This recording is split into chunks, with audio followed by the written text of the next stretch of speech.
Hi guys, it's Erin from Ginger Florals. Today is another good day.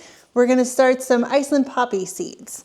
Now, Iceland poppies, if you're familiar with poppies at all, you'll know that most poppies, like Shirley poppies or breadseed poppies, you literally can just scatter your seed out in the wintertime and they will generally grow. As long as they get enough moisture and then sunshine in the spring, they'll grow and they'll bloom and they're really easy to start. Iceland poppies, not so much. You really need to grow them to start indoors in a seed tray, or if you soil block in a tray like that. Either way, they're a little more finicky than the rest of them, so they need a little more handling, a little more care. They're a bit more fussy. But they're also really beautiful and they will last quite a bit longer. Well, quite a bit is relative, but they'll last a bit longer in a vase than Shirley poppy will every time. So today we're gonna start this packet of them. I think there's probably around 50, maybe 100 seeds. I'm going to use this 72 count seed tray and then just some regular seed starting mix that I will moisten. I'll show you that to put on here. Sowing Iceland poppies, it's really important because I'll show you, but these seeds are super tiny.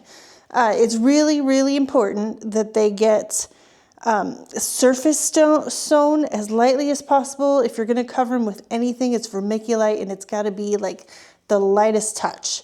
It's really easy because these need light to germinate. It's really easy for them to get buried without even trying. And we'll also bottom water them so that they don't get washed away, really. They're so itty bitty. Even when the seedlings pop up, you want to make sure and not spray them off with some water.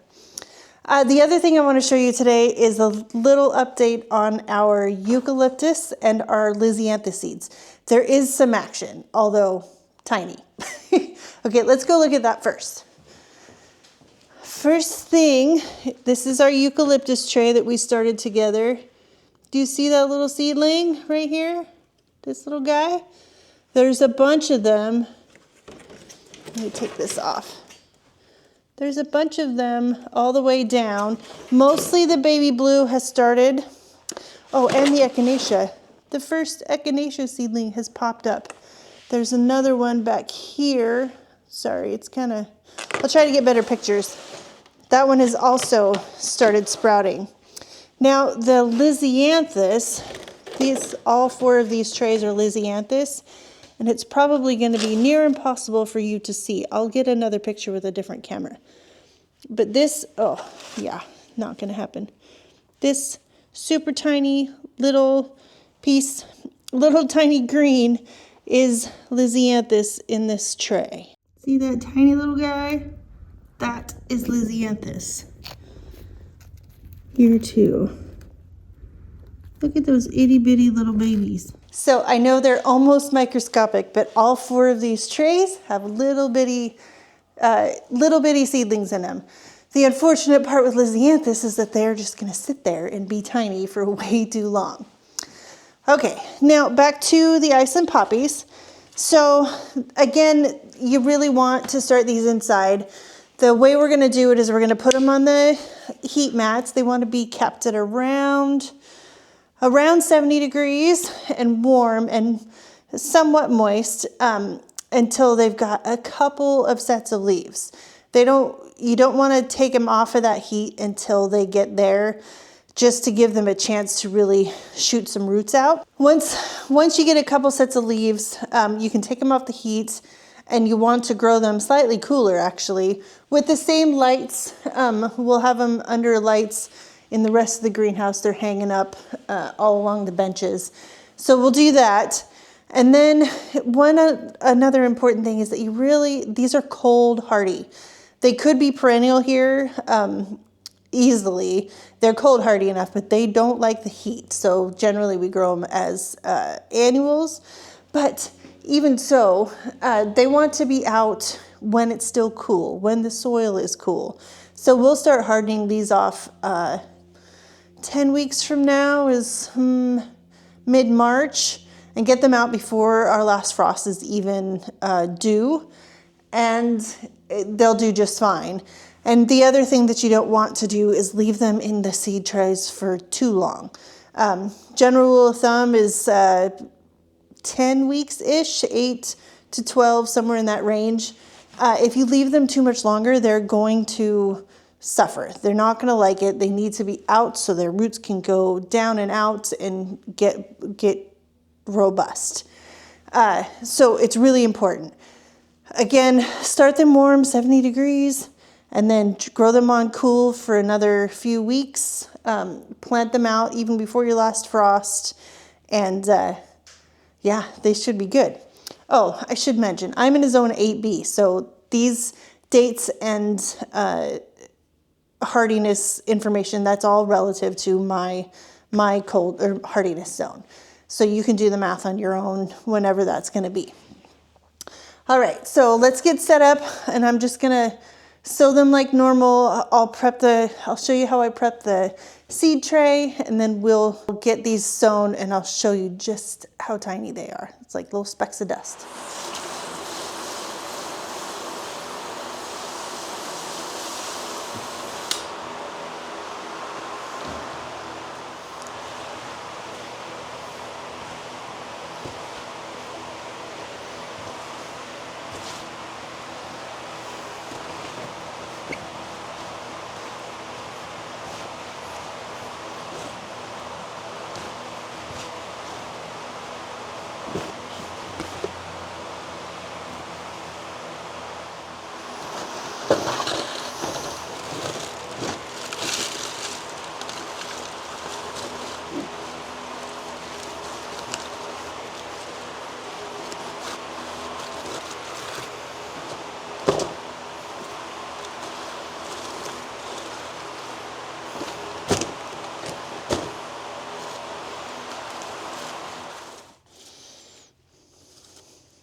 Okay, let's take a look at these seeds.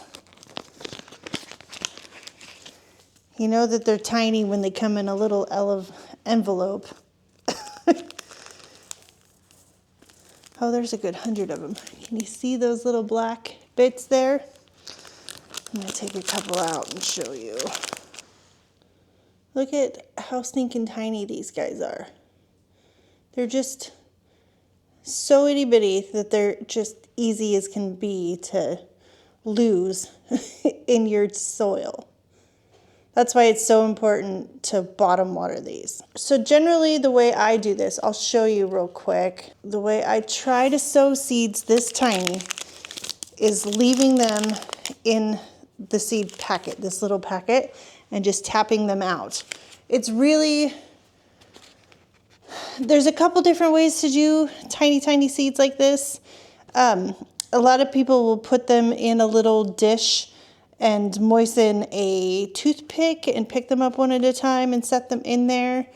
I am a little less patient than it takes to do that, so I don't. I will tap them out, and if I overseed a cell or two, I'm not real concerned. So what I'm doing right now, I'm just tapping the soil so that there aren't any big gaps that the seeds are going to fall into and be lost and not grow. And also, I'm never going to expect that all 72 of these cells are going to germinate properly, so I don't even really mind that there's a little bit of overseeding. It's actually pretty good for my purposes. Okay, so let me see if I can get a camera down here to show you. Okay, now you can see all those tiny, let me try to get a better angle. So now you can see all those tiny little seeds. What I'm gonna try and do is tap until one or two comes out. This one.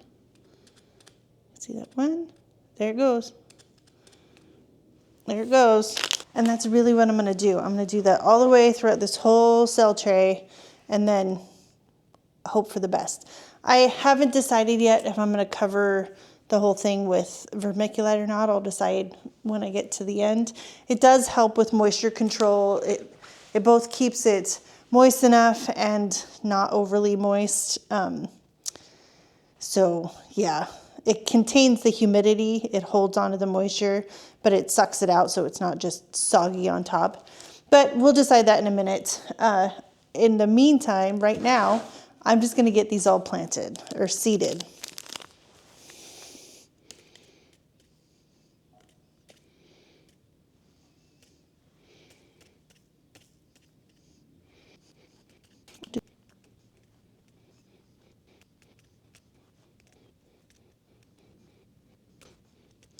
Okay, it's all seeded. I did have a few extra, and I'm literally just going to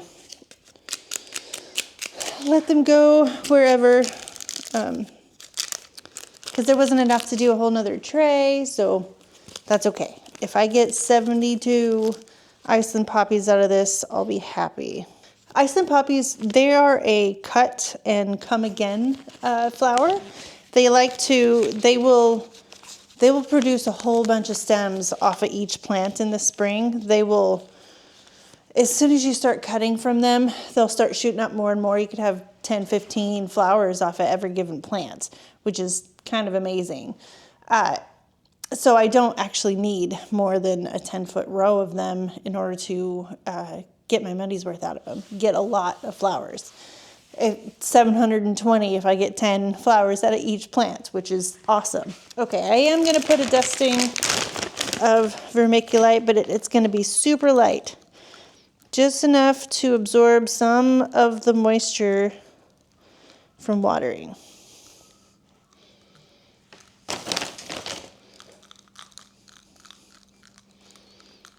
They need the light, every bit of it, to germinate. This will just help keep some of the algae down. Now, because I'm telling you to bottom water, I'm gonna show you how I'm gonna do that instead of spraying it down. I filled a seed tray with water up, about a half an inch, or an inch maybe, just enough so that this tray can set in there and absorb water from the bottom. I did it a little while ago so that the water would warm up a little bit. We have a well that's almost 300 feet deep and it's really cold water, and I don't want to put these seeds in something that cold. So let me get that and I'll show you what it looks like. Okay, now I'm just gonna let this, it's still lukewarm, but that's okay.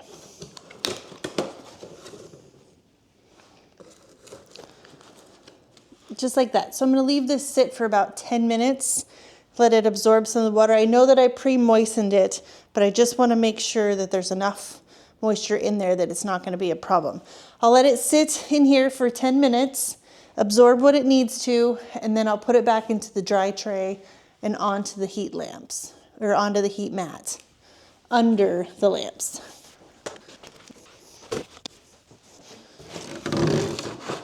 I'm gonna pull this out, and it has definitely absorbed water because it's much heavier. Back into this tray. I'm gonna get rid of this one. Just like everything else, it gets a dome. The dome, obviously, well, the dome is there to keep the humidity up where it needs to be so that nothing dries out too fast.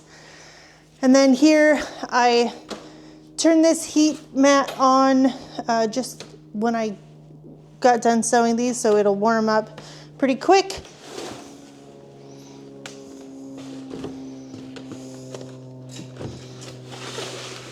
And that's it. We'll just keep an eye on it for the next, week or so, week or 10 days to see some germination. And then from there, it's just a matter of following those directions. Keep it under the heat, or on the heat under the lights for until you see a couple of sets of leaves. And then once that's there, I'll move it up here where there's no heat lamps no heat mats, and grow it on for another up to 10 weeks. And then I'll harden it off and get them planted out so that they don't suffer in their seed tray for too long. Okay guys, I really hope that you enjoyed this. I hope you learned something. I hope you give these a try. They're some of the most beautiful spring flowers, and they're very highly requested from florists for wedding work. All right guys, that's gonna do it for this video. If you liked it, leave a thumbs up, leave a comment if you have any questions or any other advice for everybody about Iceland poppies. Hit the subscribe button, and I'll see you in the next video. Bye.